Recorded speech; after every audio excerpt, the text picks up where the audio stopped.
Dördüncü lete üşüp zikretmeklerinin fadileti ve hofi halatında zikretmeklerinin sevabının hakkında. Elhamdülillahi Rabbil alemin. Ve salatu ve selamu ala seyyidina seyyidil enbiyayı vel mursalin ve ala alihi ve sahbihi ecma'in.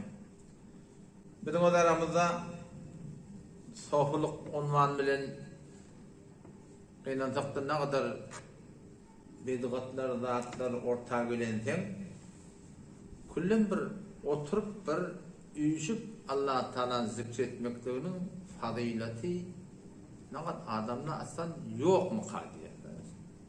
Zikretmeden çürüyüp bir uyuşmeklik.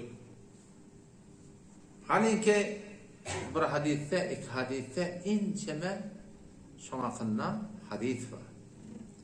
Nenekim Sunan-ı Tirmizi'de geliyor. Sunan-ı Tirmizi'de bir tanıyan kitap.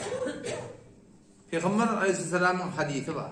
Enes ibn Malik radıyallahu anhu Peygamber Aleyhisselam'dan rivayet etti.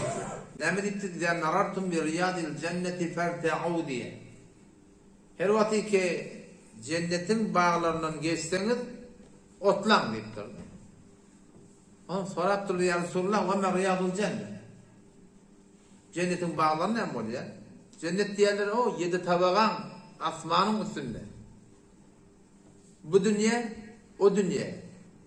Fani dünya, bağı dünya. Cennetin bağları asmanına. Cennetin bağları ne oluyor diyenler kal hilakud zikr dedi. Ol bir işverenleri ki zikrediliyor şu anda. Şimdi geçenki Celehedemen Mola-i Hayr rahmetine edip verdim ki hilakud zikr Allah Teala'nın iş biyatlamaklıkta tefsir de şuna dahil. Tefsir de şuna cümletinde. Bir adam oturup ders hadiste şirket etse o da şuna şamil oluyor. Halal haram orada bir işverendi. Şimdi hemmeti Allah Teala'nın yatlamaklık. Böyle khatan khud lafzı hadise oran hemme fadilet beter uyuşup Allah Teala'nın yatlamaklık. O zaman şu kadar ayretiyim mi? Fadileti var. Peygamber Aleyhisselam ne dedi? Cennetin bağları diye. O zaman biz sahil ne? Sahilda Nakşibendi sahillerden zikri hofiye dinliyor. Yani bir dilimden zikretmeklik. Bir yok. İçeriden fakat Allah demeklik. Dilim kıyımlama ya. Onun hakkında da inçeme hadisler geliyor. Peygamber Aleyhisselam mübarek hadisi var. Musa Ebu Ya'la'da geliyor. 8. cildinin 182. seferdinde geliyor. Hazreti Ayşe radıyallahu anh deyiptir. Kâne Resulullah sallallahu aleyhi ve sellem Peygamber Aleyhisselam şu formda diye yufaddilu as-salata allati yestâken leha ala as-salati allati ilâ yestek 70 zîfen. Peygamber Aleyhisselam aydır diye ol bir namazı ki şunna mesvak kurup namazı kıyılıyor. Ol bir namazı ki mesvak vurman namazı kıyılıyor. Ne kadar? 70 zîfen 70 beraber sevap geldi. Sadece şu ağaç mesvak var. Şöyle mesvak kurup namazı duruyor. Bir var yöne ağzını elbiden sayıkıştırıyor. Ya yöne sadece ağzını sayıkıyor. Ol namazı ki şunna mesvak kurup namazı kıyında 70 beraber sevap geldi. Ve kâne Resulullah sallallahu aleyhi ve sellem yine hadisin iyisi.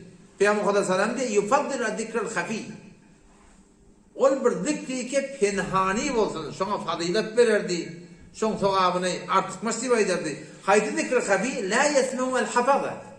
O zikri ki ferişleri eşitmeyenler. Yani içeriden Allah diyardın. Bunun sevabı ne kadar? 70 zîfen. Bu da 70 beraber dedi. Namaz, mesvak bilen okuyanın 70 beraber sevabıken zikri ki etiyardın, dilin kıymıllamaya, yürekten Allah diyardın, yürekten Rahman diyardın. Şun 70 beraber sevabı var. Sonra Peygamber Aleyhisselam ediptir, İlâ kâne yevmul kıyâme, kıyamet gün bolonuna, ve cema'allâhul khallâike li hisâbihim.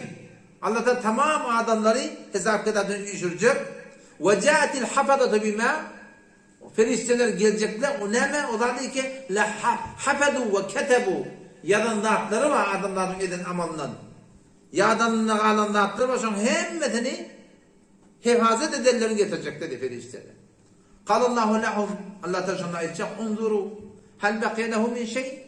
Kavatten gözden kitabını, defterini başka bir kalanda atmami feyekulun Rabbena ma terekna şeyen mimma alimnahu ve hafiznahu illa ve kad ahsaynahu ve ketebnahu diyor işte.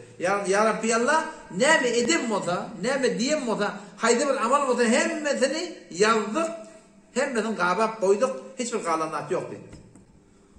فيقول الله تبارك وتعالى له الله تبارك وتعالى في الاشتاء إن لك ينقاد ما يتشق إن لك عندي خبعا لا تعلمه birden min yanında bir basırlı senin giden sevabın var ki şu sen özünde bilen aktiftir. Ne yaparım onu? Ki şu yankı ve huve dikrul hafi. Yani içeriden marahim zikretmektir. Şu da yargıl zat yok. O da bari yoklar çamuk adayacak. Ya Rabbi başka amalım yok deyip duran adam Allah Tebarek ve Teala şoporum yani marahim sevap derece verecek. O da şu taraftan bir taraftan üşüp zikretmekten fadileti. Öbür taraftan da ne mi? Zikri hafiye etmektir. Ki Nakşibendi tertibde tafsilda tertibi ne yaparım? Asıl hadiste gelenden zikri hafiye. İçeriden kalben Allah demektir. Berdeki Nakşibendi tafsilan hakkani ulamalar tertipleri kurtturlar. Kavrak zikreder yağlar. Kavrak havasının cemmi olur yağlar. İki değil oturuyordum. Dilin üstünde namazda teşahhütte dursun yağlar. O şatuğrutunda gözün yemiyordun. Dilini defekkentle oyapsır yağdın. Buna hiç gayri şeriatta bir hüküm değil. Fakat havasını cem etmeden süreyim. Kur'an-ı şu ad yadalmaklık şeriatın hükmü her bir müdürün ödünün bir namatı var.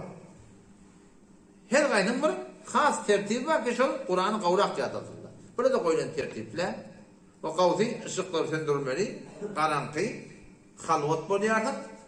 Aslı maksat ne mi? Her Allah diyende Allah Teala'nın bağlığını, hazır nazırlığını bilip aytmalı. O zaman arasında adam at diyor ya Allah diyor da şimdi. Ama Allah diye iki tarafa ihtiyar var. Şu adet yüzünden çıktın. Yamaçladın yeni bire geliyor. Allah Teala'nın alem cihan fikir bilen zikretmektik de. Böyle zikretmektik de. Belki fikir bilen zikretmektik inşallah. O da bir iş müşahede zikre değil. Elbette mümkün bir adam soğuk zirehede Allah Teala'nın muhabbeti yürü görüp kıyırsa da kıyıramalı. Böyle bizim Celle-i tertibi şeyle şu adamın kıyık çiğet diye her gayet zikirde hakiki cedebede olsa şu adamın zayıflığının alamatı şu. Tağat eden hatta onu dağıtmadık duymaya kim onu bilmeye şeyle bırak bulur mu kadiyada. Ben görüyorum aşağı bir tane kıyılı bir yeri kavuranında ya bir kıyılı bir oğlanı kavuranında gece yatman getiriyor. O Allah Celle Celaluhu'nun muhabbeti yüreğe gelse insanı katı bir tağat etiyorlar. Ve ehyanen bir yerine bir şeyle halat gelse bizim Celle tertibi şu ki şu adamdan xahiş ki Celle terk ettin. Daha çıktın ta halına geleceğin inşallah. Esselamu aleyküm ve rahmetullahi ve berekatuhu.